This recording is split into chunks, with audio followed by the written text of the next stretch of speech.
Alors j'ai commencé à venir à l'AJ pour faire des ateliers massage pour ma fille quand elle était toute petite.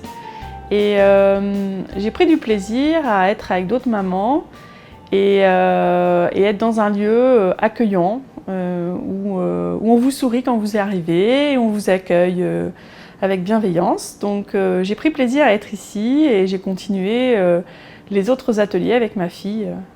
Et donc ça fait 2 ans et demi que je suis ici. Depuis longtemps. Depuis que je suis toute petite, je ne sais pas exactement, mais depuis que je rentre à la crèche. Eh bien, au départ, c'est le relais assistante maternelle qui fait partie de l'AJ, qui vient à Guenneville, là où on habite, pour faire des activités avec les enfants le jeudi et le vendredi. Donc, du coup, ça fait presque 10 ans que je participe tous les vendredis au relais assistante maternelle avec les enfants. Oh là, l'AJ, ça fait maintenant 5 ans que je suis adhérent. Donc j'ai voulu mettre en route ce groupe-là, le groupe Marche, qui maintenant, vu la situation, fonctionne bien, quoi. Je suis revenue depuis 1 an. Alors quand vous dites revenu, c'est que vous... C'est-à-dire j'avais fait une coupure d'à peu près une quinzaine d'années. Ah, 15 ans. Oui. Et pourquoi une telle coupure? Ben, le travail, tout simplement. Alors en fait, depuis 1 an, depuis juillet, le 1er juillet 2020, parce que j'ai pris ma retraite, ça va faire 1 an. Et quand on prend sa retraite, on est obligé d'être à l'AJ? Non, parce que j'avais envie de continuer à rendre service, et surtout à garder du lien avec les collègues et les gens que j'avais déjà côtoyés auparavant. Est-ce qu'il existe un profil type du bénévole à l'AJ? Je n'ai pas l'impression.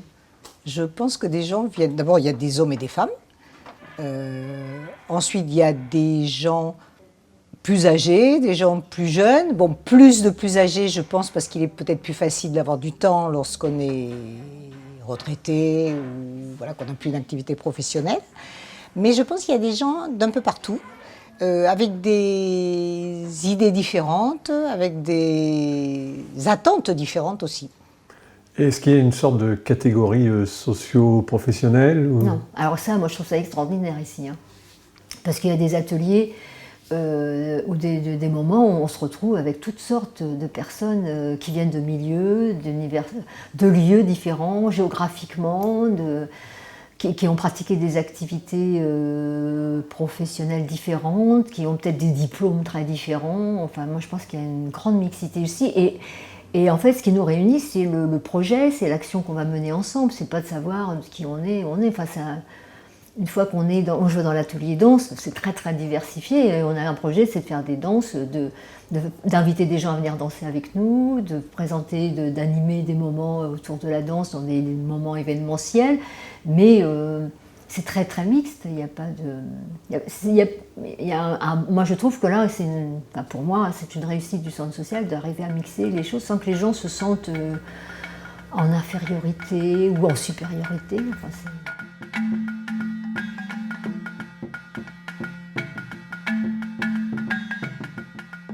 Alors moi je suis venu par l'intermédiaire de ma femme, qui était au champ, et qui m'a demandé de venir à l'AJ comme bénévole, pour voir comment que ça se passait. Donc je suis venu à l'AJ, je me suis présenté, puis j'ai lié amitié un peu avec tout le monde, et puis j'ai fait des animations avec les gens. Et puis après, ça a suivi dans les années, quoi. Et puis après, on a créé un atelier bois avec une jeune fille qui s'appelait Coralie à l'époque, là, et qui n'est plus là forcément maintenant, puisqu'il y a des mères de famille. Et voilà, tout simplement. Et après, puis maintenant, j'y suis. On a un atelier bois, on a une 8aine de retraités là, puis on s'entend bien ensemble. On ne se connaissait pas avant, puis maintenant, tout se passe bien. Au début, j'étais à l'école et pour mes devoirs, j'avais un peu de difficultés, je voulais qu'on m'aide. Du coup, j'ai vu l'aide aux devoirs à l'école. Et vu qu'il y avait trop de monde, du coup, on est parti avec mes copines, on était 3. On est parti à l'AJ pour faire nos devoirs. On est dans la salle là-bas. Et du coup, après, il y a Mélanie, elle nous a parlé des activités. Et du coup, j'ai bien voulu y aller. Du coup, maintenant, je suis aux activités. Je ne sais pas si je dois le dire. C'est pour ma maladie. En fin de compte, j'étais malade et puis c'est une voisine qui m'a emmenée à l'atelier chant. D'accord. Et c'est-à-dire, ça vous a aidé par rapport à votre maladie ou... Oui. Ouais. Oui, je faisais une déprime, enfin j'étais dépressif. Donc au départ, vous n'êtes pas rentrée comme bénévole, comme adhérente? Enfin, comme... J'ai fait adhérente parce que j'ai fait l'atelier chant. Et après, je me suis mis bénévole. Et vous, Sandrine, ça fait combien de temps que vous êtes à l'AGI? Moi, c'est depuis 2004. Et vous avez commencé comme bénévole directement? Non, pas bénévole spécialement, c'est parce que je partais en vacances et la personne qui s'occupait de mon dossier est partie. Du coup, ils m'ont envoyé ici au centre social de l'AGI. Donc, c'est Jérôme Hofcar qui a pris la relève. D'accord, donc au départ, vous êtes venu pour un besoin... Pour un besoin de dossier pour un départ de vacances. Et comment vous en êtes arrivé à suivre des ateliers Petit à petit, je me suis aperçue qu'il y avait des ateliers qui m'intéressaient, comme la cuisine, la marche. Et du coup, je suis jamais repartie. Pour moi, ça a été un petit peu différent parce que je travaillais dans la commune et donc j'étais très intéressée par le projet d'AGI. Un projet global qui m'intéressait beaucoup dans son fonctionnement et j'avoue que j'ai plutôt eu envie de venir comme bénévole, pas trop à cause des activités manuelles, mais plutôt par intérêt social. Alors vous les avez connus comment? Tout bêtement, parce que je me suis trompée. Pour aller aux inscriptions à la GLEC, je suis rentrée à l'AGI. Parce que je connaissais très peu, puisque moi je partais sur le Havre tous les matins quand j'étais bénévole. Donc tant mieux, c'est l'AGI qui m'a récupérée parce que je me suis trompée d'organisation. Vous voulez dire que vous êtes ici par erreur? Non, pas par erreur, parce que j'aurais retrouvé quelque chose. Mais c'est vrai que la première fois que j'y suis allée, je croyais aller m'inscrire pour des activités à la GLEC. Bon, je suis ici, maintenant... Et pour la petite histoire, vous n'avez jamais mis les pieds à la GLEC? Jamais, du coup. Moi, j'ai commencé parce que j'étais assistante maternelle. Donc, je suis venue avec des petits. Et après, j'ai commencé à rentrer dans les activités. Et après, quand je suis devenue en retraite, j'ai dit il faut absolument que je fasse quelque chose. Donc, j'ai demandé à faire d'autres activités. Donc, ça veut dire qu'au départ, vous étiez salariée? Oui, mais pas salariée AGI, salariée indépendante. J'étais assistante maternelle. Et vous, Sylvie? Moi, j'ai commencé à venir pour les devoirs de mes enfants. Et après, je suis rentrée dans le groupe cuisine. Et puis après, je suis rentrée dans les groupes bénévoles réunion. Et puis, de fil en aiguille. Alors, est-ce que vous savez comment on arrive à l'AGI? Est-ce qu'on y arrive par le biais du bouche à oreille, par une campagne de publicité Je crois qu'il y a plusieurs modes d'arrivée. Il y a des gens d'abord qui viennent comme consommateurs, entre guillemets, et qui font une activité, ou par leurs enfants qui font une activité, et ces gens-là, après, deviennent bénévoles. Ont envie de faire un peu plus et deviennent bénévoles. Il y a aussi des gens qui viennent directement comme bénévoles, parce qu'ils ont été quelque part recrutés. Enfin, on leur a dit, voilà, tu pourrais venir, ça serait bien, tu ne travailles plus, tu peux venir. Alors si je suis venue à l'AGI, moi c'est une histoire un peu particulière parce que moi j'ai participé à la création de l'association, à la création du centre social. Avec Pascal, on avait été missionnés par le maire pour réfléchir à la création d'un centre médico-social au départ. Et en fait, on est parti sur le centre social parce que l'idée c'était d'associer les habitants au projet et à l'activité de la structure. Donc voilà, j'ai gardé une espèce d'affinité et un côté affectif parce que je trouve que le projet tel qu'il a été construit mettait vraiment bien l'habitant, l'adhérent au cœur du projet. Et lorsque j'y allais de temps en temps, je sentais toujours que c'était cet état d'esprit qui était là. Et quand j'étais à la retraite, je me suis dit, si j'ai envie de m'investir dans un endroit, ce sera au centre social AGI.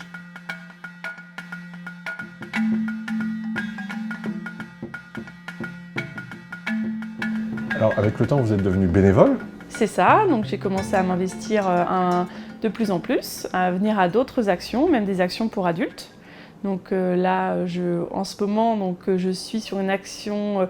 J'accompagne en fait des personnes pour les aider à manger bio et local. Donc dans le cadre d'un partenariat avec une entreprise qui s'appelle Epiboujou. Donc on donne accès aux personnes à ce projet-là. Donc je suis devenue bénévole adulte et puis aussi je suis rentrée au conseil d'administration il y a quelques mois de ça. Donc pour m'investir encore plus. Alors c'est vous qui avez décidé de devenir bénévole ou on vous a demandé? Non, en fait j'avais besoin d'être, j'avais le besoin d'être dans un endroit comme celui-ci, social et qui me permettent en fait de m'épanouir, parce que en fait je suis en congé parental depuis 2 ans et demi, donc j'avais besoin d'avoir un lieu aussi où je puisse m'investir en dehors de ma maison. Vous faites quoi comme bénévolat? Quand on était à l'EVS, il y avait un spectacle pour les petits et nous on était en train de donner des goûters, des boissons. Du coup ils venaient se servir les gens et nous on les aidait pour servir. Alors moi je voulais savoir comment ça se passait, c'est-à-dire comment ça s'organise, est-ce que vous faites des réunions? On a Marjorie, avec Marjorie on a fixé nos jours, donc le jour normalement du jardin c'est le jeudi. Mais pendant les vacances, comme Marjorie n'est pas là, on le fait le mercredi. Et c'est-à-dire que c'est directement, vous allez au jardin ou vous avez des projets Non, on va directement au jardin, puis on le fait nous-mêmes. On nettoie, on plante, on fait tout. Et puis, comme Marjorie est là, c'est Marjorie qui prend, comme c'est une professionnelle, c'est elle qui prend la marche, puis qui dit ce qu'il faut faire et tout ça. Et là, elle n'est pas là, donc elle ne peut pas, mais sur un cahier, elle nous marque tout ce qu'il y a à faire. Alors, c'est quoi la différence à ce moment-là entre bénévole et adhérent? Là, colle. Là, c'est-à-dire que adhérent, comme on est adhérent, comme là, je vais partir en voyage avec l'AJ la semaine prochaine. Là, je vais y aller en tant qu'adhérent, pas bénévole. Mais là, tout ce qu'on fait avec Marjorie, là pour l'été aussi, la petite enfance et tout ça c'est du bénévolat. Ouais. Alors qui dit bénévolat dit que vous aidez d'autres gens? Voilà, c'est ça. Là, on aide les familles avec les enfants. Moi, je parle du mercredi parce que je fais le mercredi. On aide les enfants, les ACSEM, si jamais ils ont un problème pour habiller un enfant parce qu'ils ont un bébé et tout ça. C'est comme hier c'est moi qui ai habillé le bébé. Quelles sont les différentes formes de bénévolat à l'AJ? Alors, les différentes formes de bénévolat, il y a donc les gens qui animent des activités, qui s'impliquent bien dans des activités, qui les organisent, il y a ceux qui font le pas de participer aux instances qui organisent la vie d'AJ, le CA, le bureau, les comités d'animation. Et puis, tout ça fait un petit monde qui atteint un chiffre de pas loin d'une centaine, je crois. Donc, ce qui est aussi assez important. Alors, j'imagine que ça demande quand même des compétences. Je crois que tout le monde a des compétences. Je pense que lorsque l'on a envie de faire quelque chose, lorsque on veut partager, parce que on n'est jamais seul. Je veux dire, quand on est bénévole, on n'est pas tout seul face à une tâche. On est un groupe, on est différentes personnes, et chacun apporte à l'autre, et ça permet d'avancer tous ensemble. Donc, alors on travaille sur les projets, sur les actions, sur les valeurs, parce que moi, ça c'est quelque chose qui me tient beaucoup à cœur, les valeurs de l'association. Donc, vérifier qu'à travers toujours ce qu'on mène dans le projet, les valeurs soient toujours bien présentes, les valeurs de solidarité, les valeurs de démocratie, de participation, d'égalité entre les individus, chacun a sa place, chacun sa force, chacun son pouvoir, et voilà, c'est des choses auxquelles je tiens, donc c'est pour ça qu'en tant que présidente, je ne vais pas exercer un pouvoir particulier, le même pouvoir que tous les autres adhérents de l'association.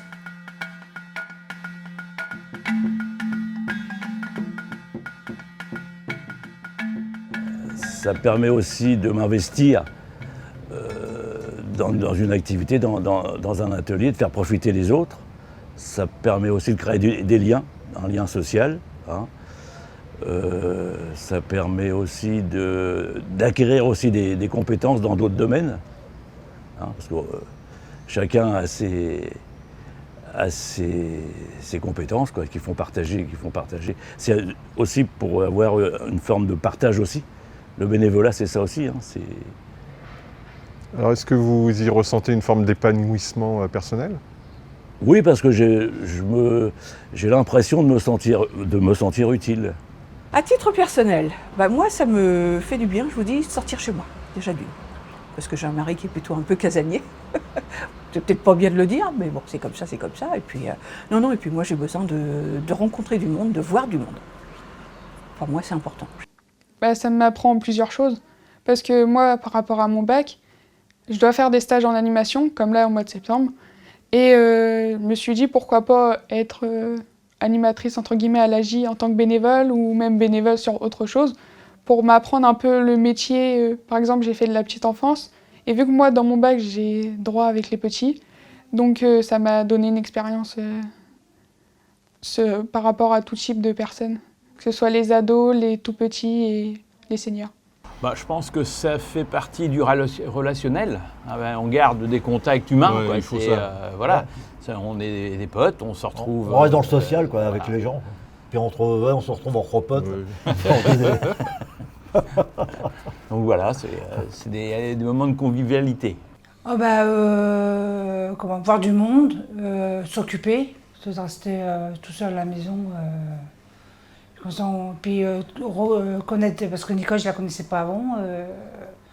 Puis de fil en aiguille, on s'est sympathisé, puis voilà quoi. Surtout sympa de cuisiner ensemble. Oui. Ça. Surtout qu'on a créé notre groupe cuisine indépendant quoi. C'est ça. Comme on était, il n'y avait plus de place pour nous parce qu'il fallait laisser les places nouvelles, ce qui est un peu normal. Et après, on a demandé à créer notre groupe indépendant. C'est un enrichissement personnel. C'est-à-dire que le bénévolat, ça vous permet de côtoyer des gens que vous n'auriez peut-être jamais côtoyés dans votre vie. Il y a un échange avec des personnes qui sont différentes de vous. Et c'est aussi, surtout, le fait que le bénévolat, ça nous maintient, je ne vais pas dire en vie, mais on reste dans la société. Parce que quand on est en retraite, on a tendance à être en marge de la société. Le bénévolat, on est obligé de savoir quel jour on est. Parce que, ne serait-ce que par les réunions, les activités qu'on a, les trucs comme ça. Et ça, c'est très bien. Est-ce que vous pouvez me donner quelques exemples d'actions que vous avez réalisées? Oui, en fait là, par exemple, récemment, au début du mois de juillet, le comité des mamans a décidé en fait de faire une journée jeux de société, une matinée jeux de société pour les enfants. Et donc les mamans sont parties à la médiathèque pour aller choisir les jeux. Donc c'est des jeux qu'on a empruntés ici à côté, à la médiathèque de Gonfreville. Et donc, ça a été organisé donc début juillet, et il y a des mamans et puis des assistantes maternelles qui sont venues. Ça, c'est une action du comité des parents. Il y a une autre action à venir qui sera au mois de septembre, où on a décidé d'aller au restaurant, toutes les mamans, ensemble. Donc on est en train de se caler une date, parce qu'il y a la rentrée scolaire. Et donc là, c'est que les mamans, et donc c'est que pour nous. Cette fois-ci, il n'y aura pas les enfants. Donc se faire juste un restaurant entre nous pour discuter et puis échanger sur notre vie. Parce qu'au final, quand on réfléchit, on a un peu tous les mêmes problèmes avec les enfants, le sommeil, la nourriture. Et puis du coup, on échange entre nous, ça fait du bien de parler de ces petits bobos, on va dire, de ces petits soucis. et entre nous et avec aussi avec Anne qui est éducatrice de jeunes enfants et qui a aussi un point de vue professionnel sur aussi ce qu'on vit en fait. Hein, quand on raconte que notre enfant ne dort pas et que voilà, elle va nous expliquer que c'est normal et qu'il y a des phases de sommeil et puis finalement on se rend compte qu'on a toutes les mêmes soucis, que c'est normal, alors du coup tout d'un coup ça détend et ça va mieux, rien que ça. Alors ça s'organise comment? Il y a des réunions, des projets Non, on parle, quand on est à l'atelier bois, si on a quelque chose à dire, on prend une chaise, on prend un café, puis on parle entre nous. On commence déjà par le sérieux. Ouais, c'est ça. Hein. On commence à être sérieux, après ça finit toujours en rigolade, mais on fait comme ça. On ne fait pas de réunion ici pour l'atelier bois. Non, c'est pas utile. Vous ne faites pas de réunion, vous, jamais? Sur place. On parle ensemble, mais on ne fait pas de réunion. Patrick, il arrive, il dit tiens, il me faudrait 4 bacs. Voilà, 4 bacs, bon, on fait 4 bacs. Voilà. Tiens, il faudrait 5 sapins, on fait 5 sapins. On n'est pas là pour se disputer ni quoi que ce soit. On est là pour faire des choses, puis on y va. Hein. Alors c'est-à-dire que vous faites des réalisations pour la J? Pas forcément. Pas forcément? Non. Alors qu'est-ce que vous avez comme type de réalisation? On a des bacs à fleurs pour la ville là qui nous. Des bacs, oui, ce qu'on a fait devant les bacs, là, les grands bacs. On a des bacs que les gens nous commandent, qu'on vend quand même. On fait des petites voitures en bois, des choses en bois, des voitures, des camions, des avions en bois qu'on revend aussi au réinventif à la fin de l'année. Et on fait aussi, qu'est-ce qu'on fait aussi On a été à Montivy là-bas. Les trucs des oiseaux, là, les mangeoires à oiseaux. On fait plein de choses comme ça. Des petits bancs, des grands bancs aussi, ça dépend du bois qu'on a. Voilà. Mais toujours avec du bois de récupération quand même. Hein. Alors, on m'a parlé aussi du projet Givebox. Oui. Est-ce que vous pouvez me parler un petit peu de ce projet? Comment ça a commencé? Comment ça s'est mis en place Ça s'est mis en place avec Jérôme aussi, pareil, Jérôme Ofcar, dans le développement durable. Et on a fait appel aux dons. On rangeait toutes les deux aussi. Et puis on pliait, on triait, on triait le linge, ce qui n'était pas beau, on le faisait recycler, soit que les gens de l'atelier créatif le prenaient pour faire des choses, des sacs à main, des trucs comme ça. Et puis nous, le restant, on le mettait en bas et puis les gens venaient. D'accord. C'était pour tout le monde. Est-ce que vous pouvez juste me résumer un peu le principe de la Givebox? La Givebox, en gros, c'est des vêtements que les gens ils ont donnés. Et puis c'est pour leur donner une deuxième vie par rapport à l'usure et tout, quoi. Donc les gens ils prennent ce qu'ils veulent et puis si eux ils n'ont chez eux, ils nous les ramènent. Puis nous on les remet sur l'étagère. Et ça concernait que les vêtements? Les vêtements, non, chaussures, il y avait de la vaisselle, les chaussures, des jouets pour enfants, les affaires pour bébés. Il y avait tout. Et de temps en temps, on faisait des zones de gratuité. Donc là, on faisait un gros appel aux dons. Ouais. Et on faisait, je crois que c'est 3 fois la zone de gratuité. On en faisait une à Méville et 2 sur Gonfreville. Et à quoi ressemblait? C'était une boîte que vous aviez construite? C'était l'atelier bois qui nous avait construit des étagères pour mettre tout notre linge, des caisses et tout ça pour les chaussures. Et tout. Donc c'était en partenariat avec d'autres bénévoles de la J. Oui, avec l'atelier bois. Et quand vous devez faire des investissements, c'est que avec les choses que vous avez vendues? Oui, c'est ça, oui. Ah, ça marche que comme ça? Oui. Enfin, la J aussi, nous, mais en général, on n'a jamais eu besoin jusqu'à maintenant. Ouais. On est autonome d'une certaine façon. C'est-à-dire qu'il n'y a personne de la J qui s'occupe... Oui, il y a une personne qui est... on a un référent. On a Nathalie qui est ici, là, qui est notre référent atelier bois. Hein. Ouais. Qui, elle, quand on achète quelque chose, on lui dit qu'on va acheter ça. On prévient quand même la J, on amène des factures, tout. Il faut que ça soit fait dans les règles. Hein. Oui, Et c'est toi qui nous donne l'argent, puisque quand on achète des choses, on redonne l'argent. Quand on vend des choses, on redonne l'argent directement à la J. On ne garde pas d'argent en caisse pour nous. Donc vous fonctionnez presque comme une association qui ne serait pas déclarée. C'est ça, voilà. Qui soumet à la J la gestion. Voilà. C'est ça, voilà. Ouais. Voilà, on n'a pas de gestion. C'est Magali qui s'en occupe. Si on vend un bac comme ça à 30 €, j'apporte les 30 € à Magali. Elle me fait un bon, une facture que je redonne à la personne à qui je l'ai vendu. Voilà. Comme ça, il n'y a pas d'ambiguïté quoi, sur ces choses-là, parce que faut faire attention. Oui. Ça vous prend combien de temps par semaine en termes horaires? C'est très variable. Parce que, en plus du conseil d'administration, il y a des commissions. Donc parfois, il y a des commissions où il y a plusieurs réunions, on a un peu plus de temps. Mais moi, ça me prend peu de temps. Je ne suis pas... je ne suis pas tous les jours ici, ça ne me demande pas beaucoup de temps, à moi, personnellement. Je ne sais pas, je vais dire une moyenne par mois. Je sais pas, je viens peut-être hors atelier champ. Hors atelier champ, pour le conseil d'administration, je viens peut-être, sur une moyenne de l'année, je viens peut-être 4 heures par mois. Ça ne me prend pas plus. Et est-ce que c'est la même moyenne pour chaque bénévole? Pas du tout. Pas du tout. Il y a des gens qui sont très impliqués et qui ont de grosses responsabilités et qui font beaucoup. Qui sont, la présidente est très souvent là.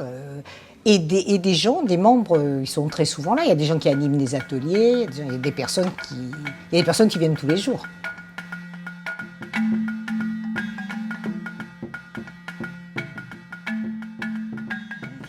Là, on a surtout envie de se retrouver parce qu'avec le Covid, tout ça, ça nous manque. Oui, Ça fait quand reprendre même la un cuisine, moment. parce qu'on n'a pas repris la cuisine depuis voilà, presque 2 ans, quoi. Alors vous l'avez vécu comment cette période? Difficile. L'isolement complètement. Ouais. Bah oui, oui. Depuis la Covid, là, c'est vrai que ça manque. Hein. Il y a beaucoup de gens qui viennent, qui ont ralenti leurs activités. Ouais, et qui viennent moins. Quoi. Ouais. Finalement, c'était chouette de ne pas aller à l'école? Bah, d'un côté oui, d'un côté non. Alors pourquoi d'un côté oui et d'un côté non? Bah oui, parce qu'on n'a pas de devoirs, du coup c'est plus cool. Mais d'un côté non, je voyais plus mes copines. C'était un peu compliqué les cours en distance. Et est-ce que ça vous manquait pendant cette période-là de ne pas venir à l'AJ? Oui, je m'ennuyais beaucoup chez moi. Vous l'avez vécu comment? Pas très bien. Pareil que quand j'étais en 2011, 2010, 2011. Exactement la même chose. C'est-à-dire une forme d'enfermement? Ouais. Mais j'ai pas travaillé déjà. Parce que comme je suis vulnérable, puis je suis avec les 3-6 ans, donc je n'ai pas pu aller travailler. Mais j'ai l'impression que pour vous ici, c'est un peu comme une renaissance chaque fois que vous venez là. C'est une deuxième maison. Ah, moi j'aime bien. J'aime bien. Dans ce qui peut être dit, c'est vrai que le Covid a été une période difficile pour certains, mais moi ce que je voudrais dire, c'est qu'au centre social, on n'a jamais baissé les bras par rapport à ça. Il s'est passé plein de choses. C'est resté positif, on est resté positif dans notre attitude, en se disant effectivement, on ne va pas attendre les mains qui chantent, les lendemains qui chantent, en disant voilà, on va pouvoir refaire des choses. On a continué à faire des choses, et des belles choses en même temps. Donc j'en parle pour dire que ça a été aussi un moment où on a pu construire et faire des choses. On garde parfois la sensation de quelque chose de difficile, mais il s'est passé aussi des choses très très positives.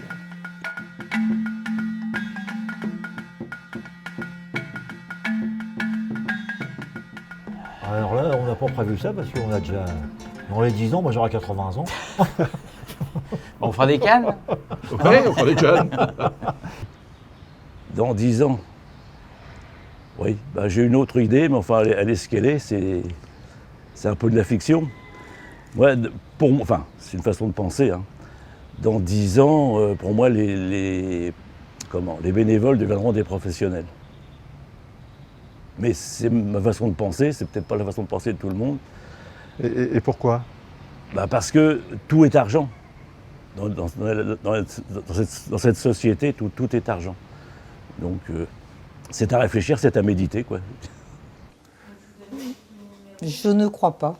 Je ne crois pas parce que je suis bénévole dans une autre association qui est une association sportive et on a des jeunes qui prennent le relais aussi, qui sont présents.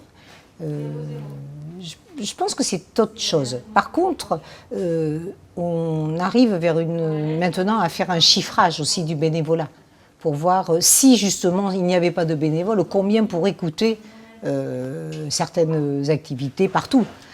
Mais non, moi j'espère bien. J'espère bien. Il y a toujours eu et je pense qu'il y aura toujours. Je pense qu'il va y avoir une mutation du bénévolat, mais en aucun cas une disparition du bénévolat. Enfin, en tout cas, ça c'est mon point de vue. Je pense que je vois bien auprès des générations plus jeunes, parce que nous ici, on ne peut pas dire qu'il y a une tranche d'âge oui, on va avoir une tranche d'âge entre les, on va dire, 25 jusqu'à 45 ans, ce qu'on appellerait la tranche d'âge des parents, qui sont souvent en activité professionnelle et qui utilisent le centre social, alors qui participent au centre social à travers les actions pour les enfants, soit accueil post-scolaire, soit les animations parents-enfants, soit la crèche, le multi-accueil. Mais effectivement, c'est des gens qui n'ont pas le temps de s'investir. Mais je pense que moi, je rencontre des jeunes, des trentenaires qui s'investissent dans d'autres types d'actions, de bénévolat, qui ne sont pas celles que nous, on pratique forcément ici. Donc moi, je pense que non, le bénévolat ne va pas disparaître, je ne pense pas. Donc vous êtes plutôt optimiste. Très, toujours.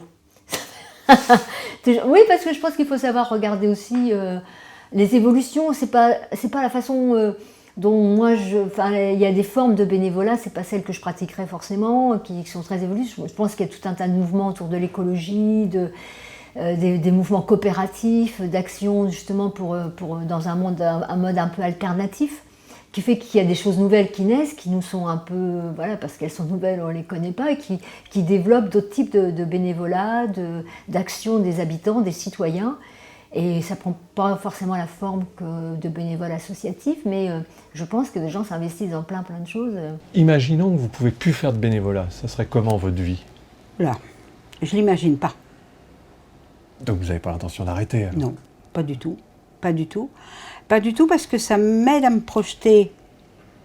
Bon, je vais pas dire. Oui, ça m'aide quand même à rester un peu jeune, quoi. Et puis ça m'aide à me projeter.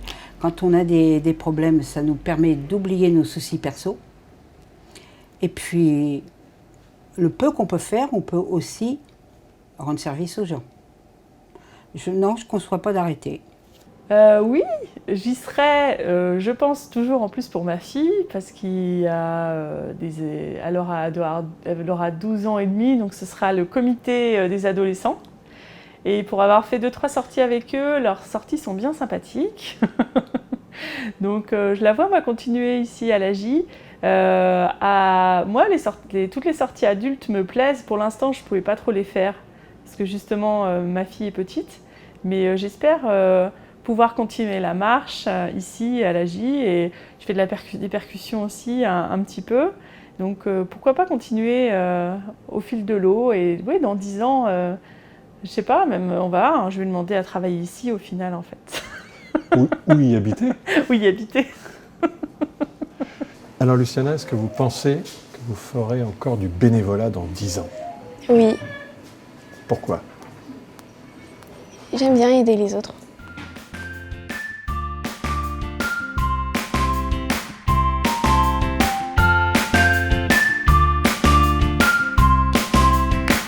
Et est-ce que vous avez d'autres projets en préparation? La fête de la ville. Ah oui, au mois de septembre, oui. Au mois de septembre. Alors vous y ferez quoi? Des crêpes. Des crêpes. Est-ce que vous êtes crêpière aussi? Moi, oui. C'est pas mon métier, mais les gens disent que je les fais bien. Bon, alors on se dit rendez-vous dans 10 ans, au même endroit? Même endroit, même heure, oui. Même arbre? Même arbre.